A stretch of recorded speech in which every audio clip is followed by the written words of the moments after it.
Assalamu alaykum. İşitma tamak güzat boluşlar, yaxşımısılar?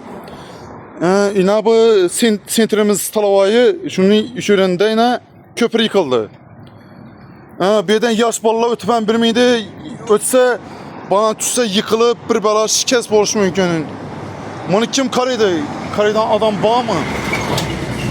Bana bir karıdan adam var mı? Bunu ürgeneden kim karıydı? Misal üzerimizi yanarık yol idarası görüp çıkınlar. Üzerimizi yanarık hakimiyeti görüp çıkınlar. Kim ürgense görünler. Birden yaş balla oynap ona bana öste yıkılıp bir yerlere mayıp oluşu mümkün, başka yetiş mümkün. Yani vaktinçelik üşünne bir zabur et gerek. Aşır benim üşünne bir zabur et koş gerek. Yani bir perekete uşamasa ya bana yıkılışı mümkün ya bana yıkılsa menese karab oluşu mümkün da. Yani üçü centerla yine. Üçülerin kim dansa. Yine. Üçülen kim danıydı? Mesela üçülen kim danıydı? Kim dansa üçü köprüne gelip zötüp beresler. Mesela kananla.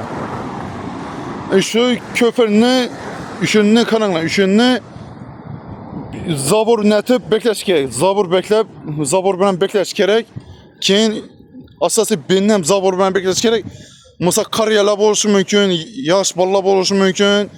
Ötse ya bana suya gitsin mümkün ya bana hareket uşap bana gitse mümkün da indi. Çünkü için yine kıyın ahval. Görün ne.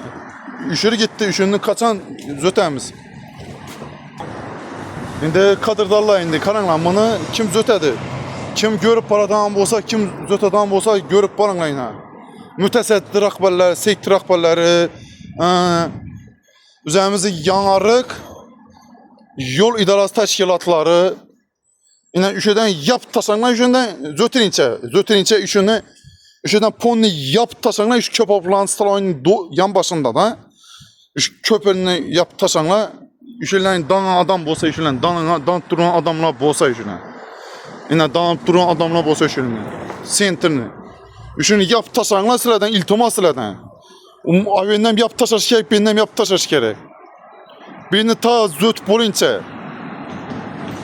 İltimas sıradan üşünü yap taşanlar, benden umuma imkaniyet yok ötçe.